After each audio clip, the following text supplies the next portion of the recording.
What up mga subscribers, no? So ngayon guys, ang papanoorin lang po natin na ito, The Voice Kids, sinimplihan lang ni Coach Tel na. Okay, no? Tingnan natin maigito guys tong video to, no? Dahil I think meron ako may share sa inyo kung bakit si Tel po ay sobrang sobrang click sa mga ganitong klaseng mga shows, diba? As in, mahal natin yan guys, no? So guys, I'm very sure po nalalagyan ko po siya ng watermark po guys, no? Nalalagyan ko siya ng watermark. I'm very sure kasi alam niyo na pag property po ng GMA, ABS-CBN or any big companies, tayo po ay nabablock, no? Masaklap sa lahat, no?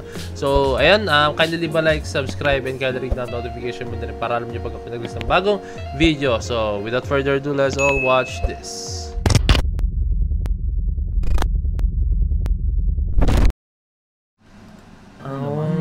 Alam mo, parehas tayo. Nung bata ako, yung tatay ko rin nagtatanong. Pero yung tatay mo nandito, nasa Pilipinas. Oo nga, no? Ako muna. Sige, siya muna. Bakit? Yung sa akin din, tatay ko, wala rin dito, kalahati ng taon, Bakit? Ako din yung tatay ko, nagtrabaho din sa abroad, Pasensya na kung buong buhay ko kasama ko tatay ko. Galing mo. Pasensya na. Ako, ang pinaka naramdaman ko talaga sa'yo, alam mo yung parang nasa verge. Ito kasi yung yung isa sa mga dahilan kung bakit he still fit sa mga ganito, no? Kasi meron siyang humor guys, no? Kaya niya makapagpasaya ng mga tao, kaya niya yung even though na yung iba I think hindi na pa na naiintindihan maigi kung paano si Stel talaga magpatawa, no? Hindi na maintindihan pa, no? Pero very soon, ganyan din naman yan guys eh. Di ba nga, nung kay Vice Ganda, dami no offend kung paano siya mag-joke, pero yun siya eh. So sooner or later, parang minahal na rin ng tao yung ganong klaseng style, no? And then, di ba meron pa nga tayo yung klase ni Mr. Bean, di ba? Yung klase ng pagpapatawa niya is tahimik lang, walang salita, pero true actions po, no? Ito po, ini-introduce ni Stel yung way niya kung paano makapagpasaya ng tao, no? Yung gantong klaseng, hindi ko alam kung paano sabihin, pero parang branding ng humor talaga as in, no? Ito yung klase ng humor ni Stel, no? And I'm sure guys, unti-unti guys maintindihan ng mga tao, no? Kasi I'm sure na nibago po kayo. Pero kasi ako guys, sanay na po ako kasi I've been with Stel, no? Sa STI, no? Nakagrupo siya sayo, no? Sa STI, nakagrupo ko siya. And kilala ko siya kung ano siya talaga. Gantong-ganto talaga siya guys. Kung ano nakikita niyo sa screen, ganyan po talaga si Stel, no? Makulit, kalog, mahilig mambasag, mahilig po talaga siya mambara, mga ganyan, no? And at the same time, napaka-energetic. Ganyan na ganyan po talaga si Stel, na hindi na nawala sa kanya, no? And ito yung maganda eh. Kung ano siya noon, ganun pa rin siya hanggang ngayon. Hindi siya nagbago. Kasi syempre, meron ibang mga artist na kung ano sila noon, para magbabago sila unti-unti. Like, ay, dapat medyo matipuno. Ano ako dito, medyo misteryoso. Medyo dapat disente na ako tingnan dito, no?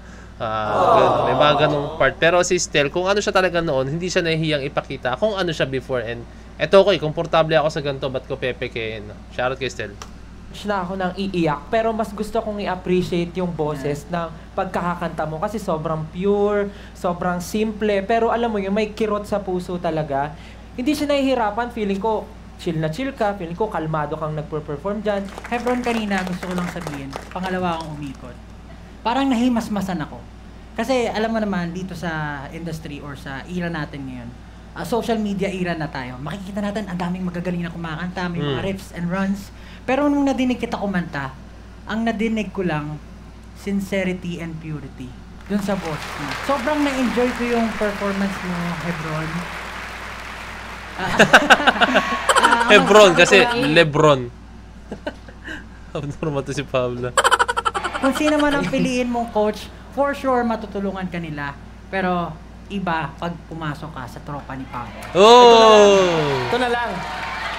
Gumana yung kay Julie kanina eh. So ito na lang. Sino ba talaga pipiliin mo? Hebron, I want you! I want you!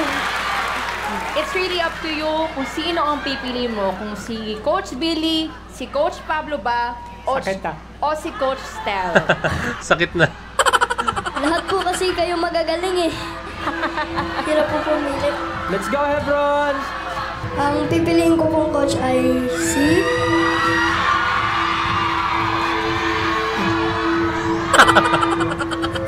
Coach Stel po. Si Billy Crawford. Nakalumpa sa'yo na.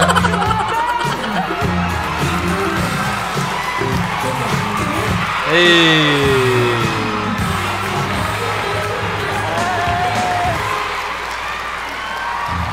Ang galing mo! Grabe! Guys, sobrang cute niya! Si Billy. Hebron, congratulations. Thank you. Thank you. Ito, bibigay ko sa itong notebook. Galing kay Kuya Stel. Sana maalala mo to. Basta itong notebook na to bibigay ko sa'yo. Para lahat ng notes natin, pag nagpa-practice tayo sa kanta, dito mo isusulat, okay? Sige, boss. Pag may homework ka, dito mo rin susulat, okay? Pag may utos si Mami, dito mo rin susulat, okay? Pag may nangutang kay Mami, mas ilista mo dito, okay? Thank you so much, Hebron. Yan yung si Stel, guys, na yung ganyan, na. Nakakatuwa talaga, nagbibigay siya ng saya, na. And then, okay din, guys, na pinapakita niya in a simplest way yung mga joke kasi mga bata yung mga nakasalumuhan niya rito, eh. And to the point na kailangan maintindihan ng mga bata kung paano ba yung humor ni Stel, na. Si Stel kaya niya mag-switch ng kanyang personality depende sa mga kasama niya, na. Magaling makisama si Stel, as in, magaling siya makisama, na. Hindi siya to the point na pag halimbawang hindi niya trip is talagang ayoko dito, parang hindi, ang gagawin niya, gagawa siya ng way para makasalamuha yung mga taong yun, gagawa siya ng way na para ma-experience yung vibe, no, parang gano'n, no. Galing ni Stel, sobrang galing ni Stel pagdating sa mga ganong klaseng bagay, na. And I hope na marami tayong matutunan kay Stel, no, dahil isa sa mga tao po talaga na nilook up ko po talaga, as in, no, pagdating sa hindi lang sa passion, hindi lang sa sa ginagawa yung hilig mo, pero pati na rin po sa kanyang character, sa personality, and sa kanyang attitude, no. Yan. Sobrang saludo kay Stel doon. Everyone, palakpakan natin si Hebron! Si Bill.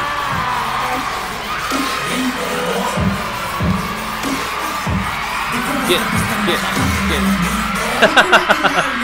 Nagumad doon si Stel na ang yabang. Todo effort, luhod. Etong isa, ganito ba ang... Ganon. Ako maggawa eh. Chill.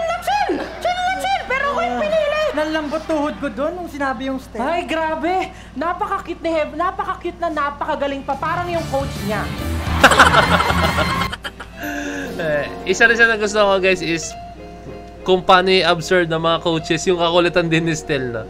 Talagang pinapakisamahan nila, talagang hindi naman to the point na pilit ang pakisamahan, no? Pero syempre kayo magkakasama, no? Kailangan makuha nyo yung loob ng bawat isa, kailangan maging maging tawag dito, maging like, syempre di ba pag nasa isang lugar kayo, hindi pwede kung ano yung gusto mo, yun lang. Kailangan yung mga kasama mo is makuha mo rin yung loob nila, makuha mo rin yung attitude nila. Basta magkaroon kayo ng ng chemistry, kumbaga, no. Kasi kaya naman yun, no? Hindi pwede kung anong gusto mo, yun lang, no.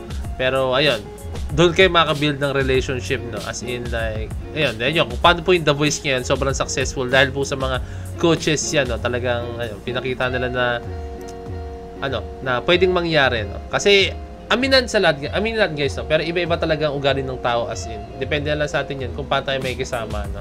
Ganun po yan, no. And yun, solid na itong no episode nila na to, kasi napakarami pa nilang mga ihahain dito, no. Abangan natin yan, syempre, and then sa mga susunod pang episodes, abangan natin yung mga kulitan ni Stel, Pablo, and then syempre Coach Billy and Coach Julie. So ito, bago ko tapusin itong video to, kindly leave a like, subscribe, and kindly ring the notification bell, guys. So this is Point of It signing out. Peace. Let's G.